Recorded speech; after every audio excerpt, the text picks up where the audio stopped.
So anyway, I got to know a little bit about the Friends of Taunton Bay through Soren Hansen and his wife Jennifer. They're in the Soren's in the back, and Jen was one of the people that wrote the original stewardship guide and helped put that together along with Doug Kimmel and some other folks around. And so I knew that there was this thing called the Friends of Taunton Bay, and I also knew that we love when we first moved here. We just fell in love with Taunton Bay, and we said, this is just pristine. It's such a beautiful place. I wonder if anybody's watching after the water quality. So one day Jerry sauntered over to our house and he said, "Hey, do you have any interest in being on the Friends of Taunton Bay Executive Board?" And I said, "Can we do water quality?" He said, "You can do whatever you want if you just say yes." So I did join. I was accepted on the executive board, and Alice and others, Frank, and a sub-team knew Mark. And Mark is our chief scientist. He's been instrumental in helping us put this all together, because I'm a forester by trade and training. I know a lot about trees. I know absolutely nothing about chemistry and water quality. So Mark has been a very patient mentor, and I thank him for that. And he has helped us through this. He's given us tons of resource, and he has helped us find other resources. And it turns out we're not the only one looking at water quality. There are organizations around the country and around the world that have done excellent jobs of water quality monitoring and management. And we just hope to emulate them, and so we're learning from them. And this program is based a good part on understanding and knowledge that we get from them. So I want to reach out to them and say thanks. So today I'm going to briefly, even though the introduction was long, I'm going to briefly talk to you about our water quality monitoring program, and I'm going to talk about 6 things. Why are we doing it? What are we doing it? When are we doing it? Where are we doing it? How are we doing it? And what are the initial results? And then I'll take any questions you have, which Mark will be happy to answer. Okay, so why? So the executive board is very interested in all aspects of water quality, of the bay. And that includes water quality management, but it also includes everything else, like horseshoe crabs and pollution and all kinds of other things. So one of the most critical things, I believe, to all of that is water quality management, because if the water quality is not good, then everything else after that can suffer. We had done the board had done some episodic monitoring, and in 2008 had done a comprehensive study, but there was no baseline data that we could use to prove that if something happens in the future, that there had been a change event. And that's what we really wanted to get at, is to get a baseline of data that we could say is scientifically valid and is accepted by the scientific community. So if in fact there is, a large aquaculture installations, in Frenchman Bay, or if there is some kind of pollutant that's entered, we could say, see, here was the bay before, and now here's the bay afterwards. So that's our main goal. So to do that, the what is, we are measuring 9 different items initially. If I can get this to work for me. Okay, that's the where. Let's see if we can get to the what. There we go. There's the indicators. You have this in the handout that was on your seats. It's on page 2 of that handout. That and more. And so we're going to look at 9 of these in the water quality monitoring, and then Alice is going to talk about some of the other things that we have going on in bay assessment, if you will, that don't have to do directly with water quality. So water temperature, why do we care about temperature? Because temperature is a stressor for all kinds of things. And we know that the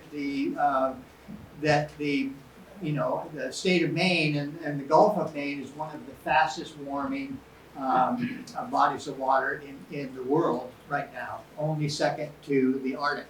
And so we know that temperature is going up. We see that by more early arrival of all kinds of animals and creatures in the ocean, including lobsters, which I'm particularly interested in. And my neighbors are too, because we share.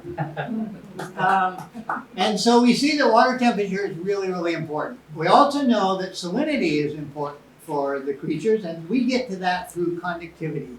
So we measure the electrical current, how much resistance there is in the water, and there's formulas that have been developed that can turn that or predict the amount of salinity.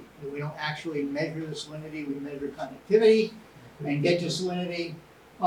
Third is my favorite, it's dissolved oxygen. Whenever the oxygen level goes down in a body of water, it's harder for the creatures to get oxygen, and that's why you see these huge die-outs of fish and other organisms when water bodies warm up and there's not enough oxygen in the water any longer.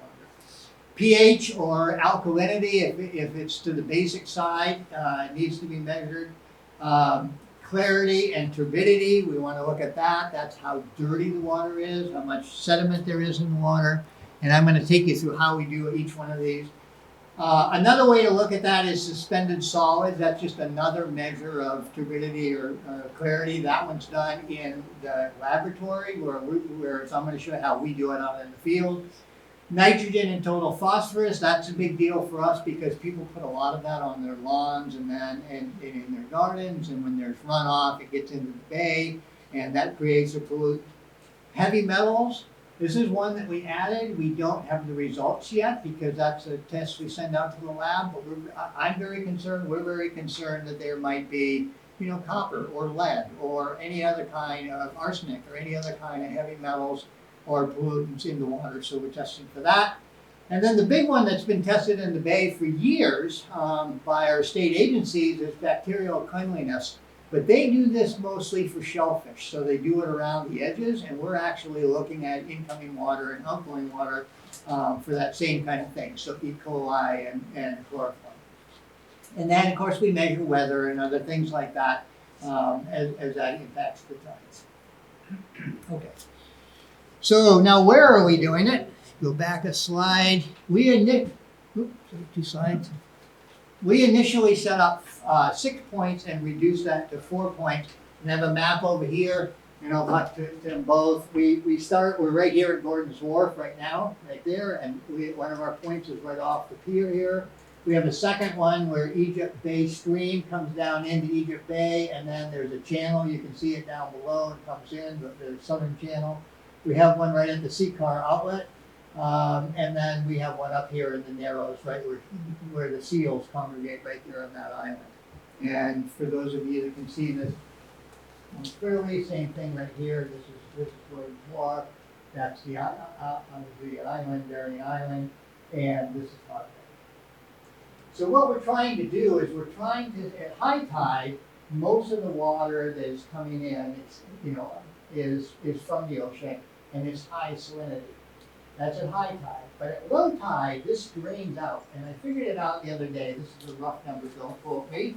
But I think that there's about 4 billion gallons that flush in and out of the tide chain.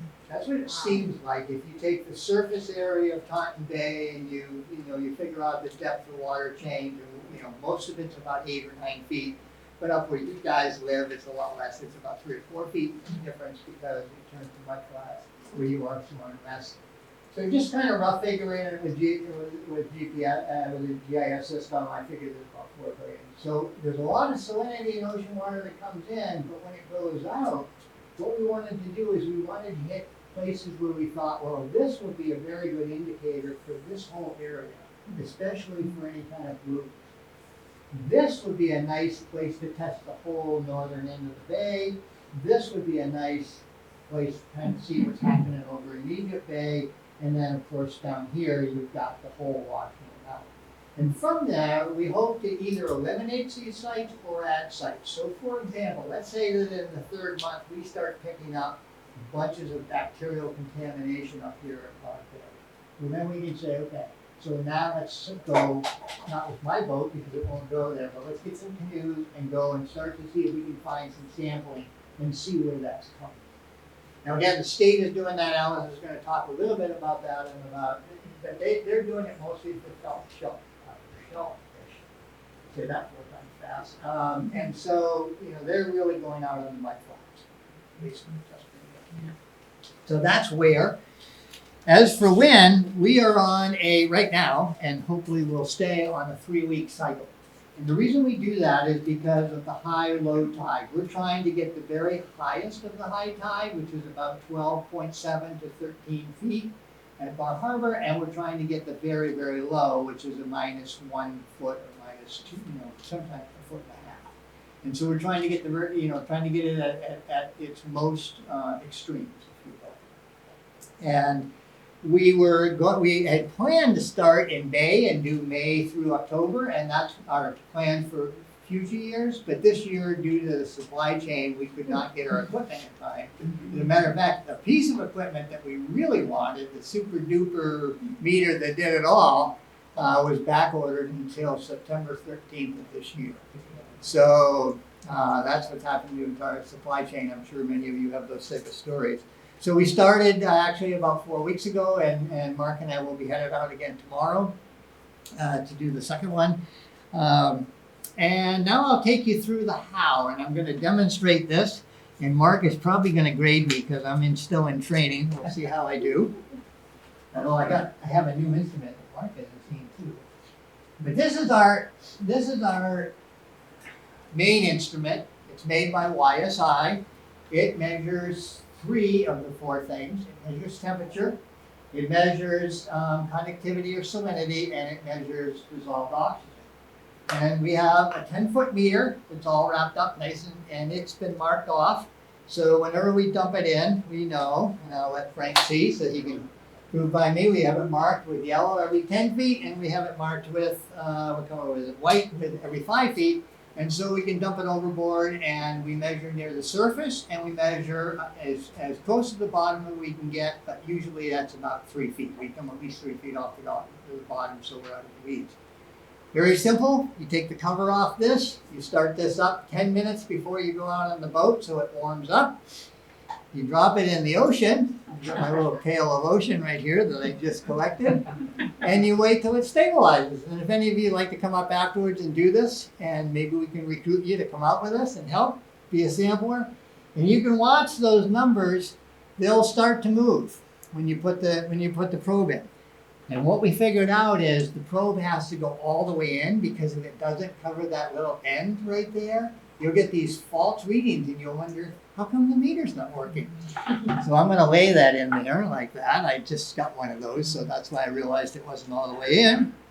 And so that water right now is 65.3 degrees, and it's 48,200 microsiemens per centimeter, which is very good, actually, because seawater is about 50,000, and this is 48,000. And the dissolved oxygen, even though it's been sitting in the room here for about an hour, is still at 95%. So all good indicators. And it's unbelievably clear. I tried to find some a dirty spot because I wanted to show you something else, but I couldn't find any dirty water down at the end of the wharf. So that's it. So what will happen is we go out on the boat. One of us will take those numbers, and you can record them on the instrument. But the other person has a little pad and a little kind of a check sheet. And so we're yelling out these numbers, and I just spoke to you about them, and the other person is writing them down, and also at the same time doing weather, wind, how much wave action, those type of things. As soon as that's done, we have this little pH meter, and usually up to this point, Mark's done this, but I did learn how today. We'll see how I did. So you have to calibrate this, and you put it in 2 different solutions, one a pH of 4, and then after that registers a pH of 7. You take the cap off, and that's what calibrates it. And in this case, you turn it on, very simple. And you get your little probe. Drop that in the water as well, and it'll give you the pH. It takes a little while. For any of you up front, you can see that it's thinking about it. And it's just about stabilizing now. It's taking more time, still climbing a bit. And this gives temperature as well. So you have a check on your temperature, and my boat also has a temperature on the GPS. So, but this one is not in Fahrenheit, it's in centigrade, so it says it's 20.1. So whatever I told you before, it's 20.1 in centigrade. And the pH is high. It is almost 8. It's 7.94. So Marco explained to you why that is, because when I measured it down there, it was 7.2. I don't know why that is. Did some of you spit in the water? So that's all there is to pH, and then that gets recorded. And then the fun thing, I also have a flute, which this is the new one that Mark hasn't seen, and I'm going to very slowly, I'm going to try to see if all of you can see up inside and see the white and black. I'm just going to, way up in the end, there's a little circle of white and black. See it? It's a second dish. It's what? It's a second dish. It's a seki dish, exactly. Just a little tiny seki dish. This is the coolest thing. It's called a turbidity tube. So you lean over the side of your boat, you scoop in water.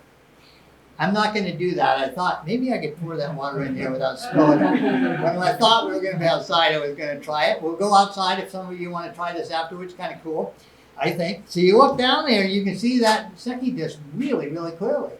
But the interesting thing is when you fill that all the way up, especially with seawater, it's very, very hard to see. That's why we got the 120, not the 60, because Mark was right. He said if you get to 60, you'll always see it, because the water out here is pretty clear most of the time. And then the coolest thing about this is, see that little thing on the bottom? So you can sit there looking at this and you push down on the tube and it leaks out the bottom. That's just a little spring-loaded lever. And so you start at the top and you push the tube down. Here, click. Push the tube down and it leaks out. And as soon as you think you see it, you let off and you see if you can see it.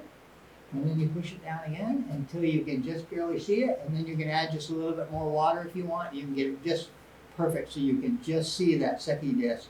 And what it looks like is it looks like gray. It looks like gray. The white starts to gray out. And that's when you know that you have the right thing. But here's what we found out. My wife Lori has much better vision than me. That's what we found out.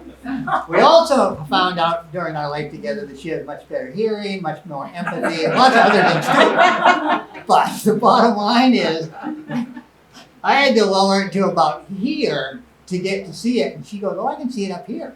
I said, no, you can't. You can't, but you could. So we'll let you take this out afterwards and try it out. This is called our turbidity tube. We've tried a couple of different things for turbidity, and I think that this is the one that's going to really work for us. So you're doing this standing up in the boat? Yes. And letting it leak into your boat? Oh, yeah. Oh, listen, if you've ever been out with me, this is not the worst thing that has leaked in my boat. I guarantee you. So given what you just said, isn't there a reliability problem here with your measurements? Yes, of course there is.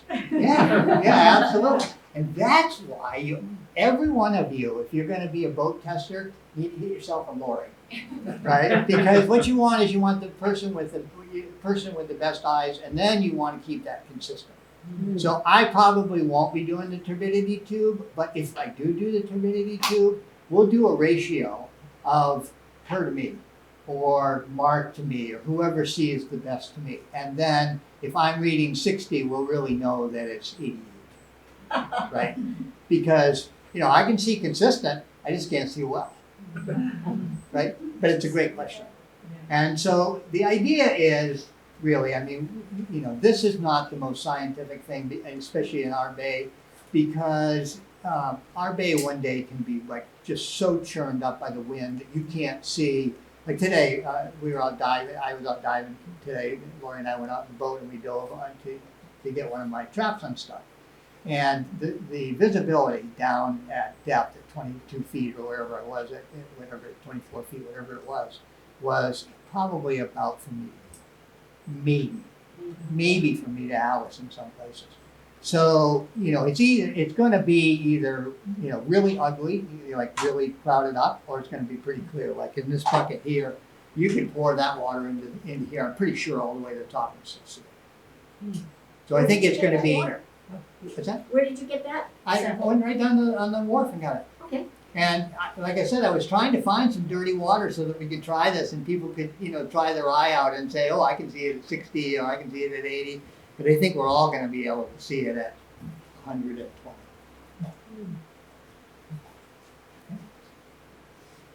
That's our turbidity tune. Alex, your turbidity.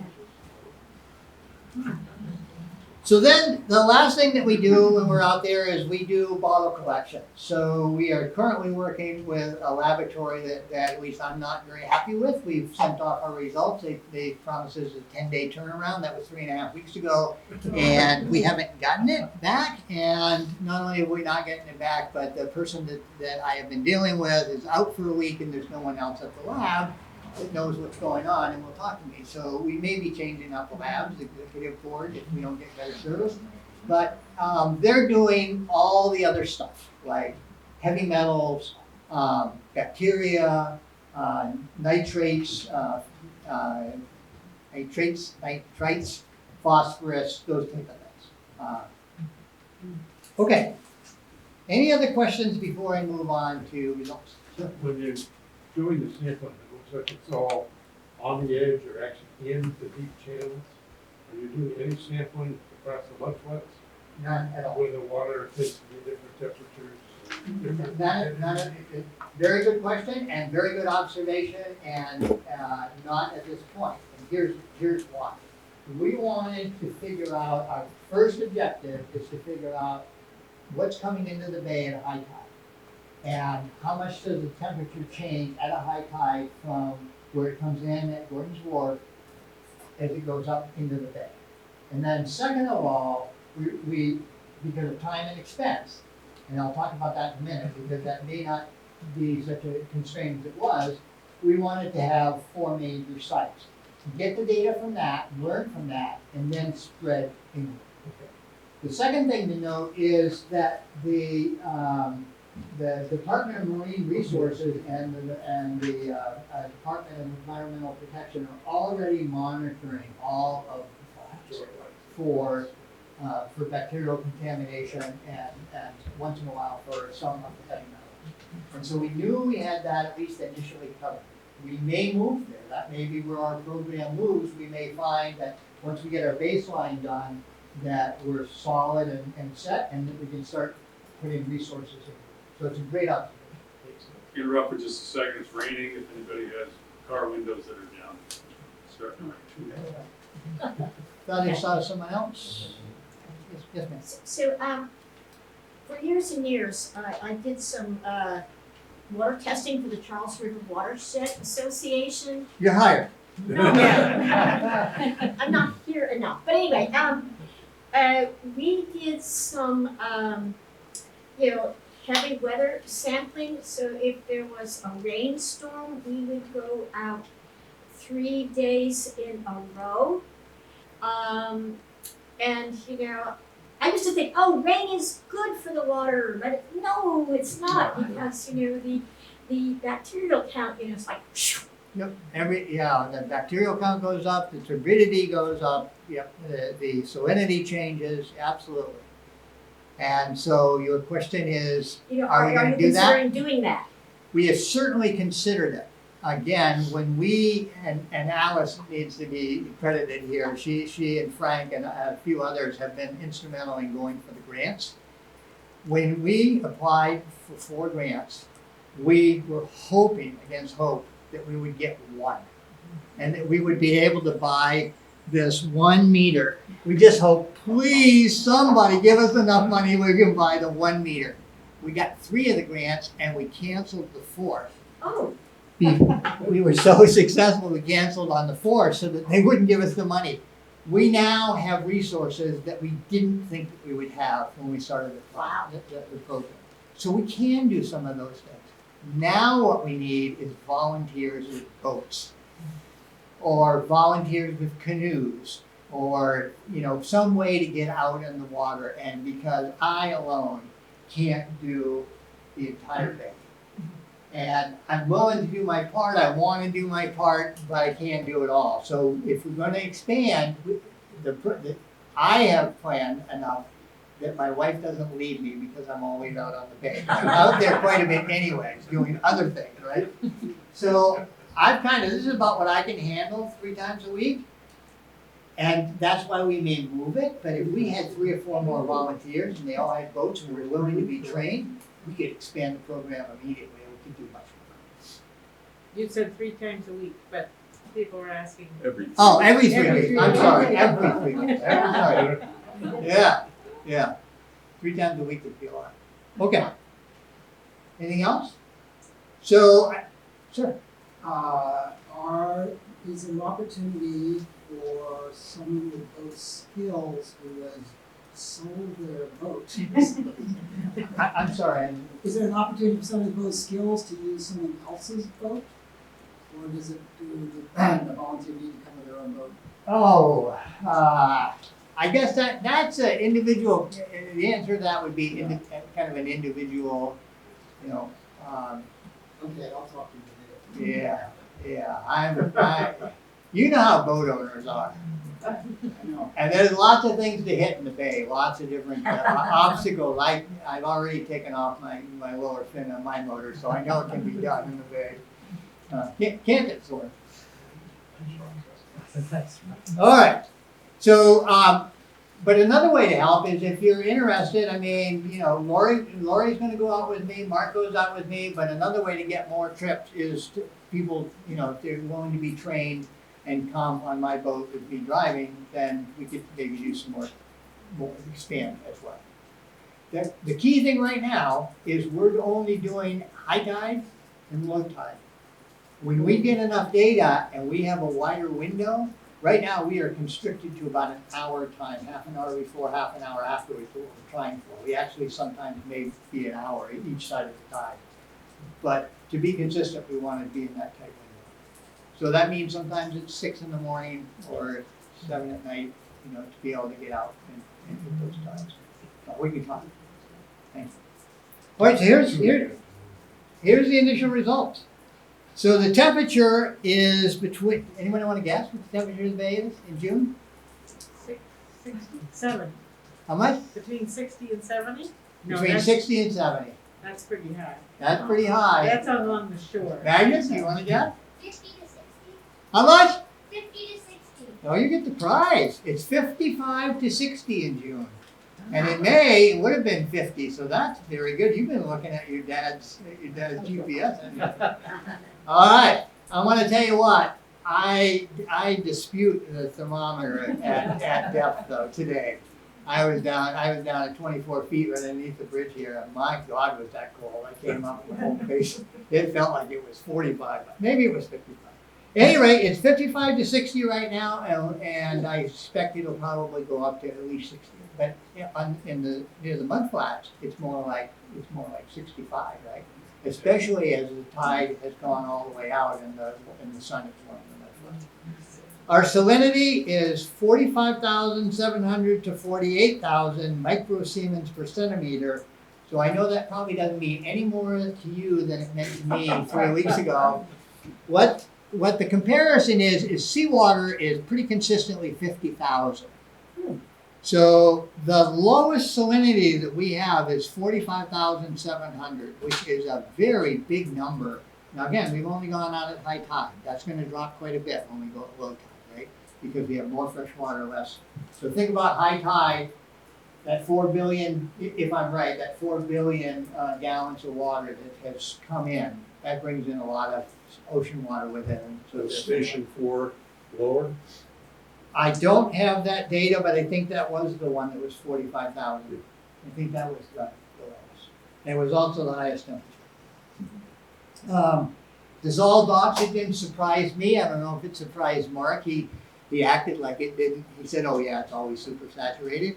So we have at the lowest point, 96.5% oxygen. So comparatively, that means that the water at a certain temperature, at a certain salinity and other conditions can hold 100%, should hold 100% oxygen if it's fully diluted with free oxygen, unbound oxygen. Because water is made up of a lot of oxygen, right? So we're talking about unbounded oxygen, oxygen that's available for organisms. So pH is 7.7 to 7.8, so very slightly alkaline. Our blood is 7.4 for comparison, at least mine is, hope yours is. Eggs are 8. Seawater is about 8.5. So all indicators are, we don't have the results, as I said, from the lab yet, but all indicators are so far, at least at high tide, we have a healthy bay. So it's kind of flushing up. And as we get more results, we'll be publishing them. We're going to be having them online in a future newsletter or communication. We will let you know how you can get hold of those. And then in the fall, probably in October, when all this is done and we have the results, Mark and I, hopefully Mark will still be talking to me then. And we'll come back and we'll let you know what it looks like with all the other results. So that's what I have for you today. Questions? Just one thought, when you said you're gonna monitor off of CCAR, is CCAR, they draw water from the bay. Right. Are they taking any measurements of that sample? And if so, could you compare maybe normal or just validate that you're getting? Oh, that's a really good question. So if you didn't hear it, is CCAR taking, is CCAR taking in water or discharging, and if they are taking it in, are they doing any sampling of it? And if they are sampling of it, could we use that to compare to our numbers and see if it's the same, because we're taking it, and by the way, this is their inlet pipe, where they're sucking the water in. What's CCAR? Oh, I'm sorry. Sorry, help me out. Well, it's the university's station down here. It's called Center for Aquaculture, Center for Quantitative Aquaculture Research. And so the university has a facility where they have an intake and discharge pipe. They do research on caliber, sea urchins, all the things going on. I have a business where I raise competition, and all the other businesses that are out down there. So they do have a permit, and that's all regulated by the DET. And as part of that process, they do have to take samples every single day. And it's pretty rigorous too. And, I'm going to be trying to see if we can tap into that. I'm not sure if did you establish a connection with anybody yet? I've tried to get the head of CCAR to sample temperature regularly or do some other measurements. And they don't draw enough on a regular basis to do any sort of really monitoring. And they said it would basically take a full-time person if they were to do regular monitoring of the inlet. So we are measuring at the inlet. The outlet is a little further down the bay. And that would be another interesting thing to see what they're putting back. But they're authorized to draw something like 4 million gallons a day. 4 million, but they don't. I'm not sure if they monitor the incoming water, but I do know that they monitor the output. Yeah. I do know the person that are doing that sampling. I might be able to see what we Right. can get from it. Yeah, we understood that they were doing the output. That's why we didn't feel compelled to, because we know that they have to report those results. Yeah. But what we wanted to do was go to the inlet pipe, and exactly as you said, if there could be a comparison there. So we're working to check that out, but so far we haven't been able to get on the right key to communication.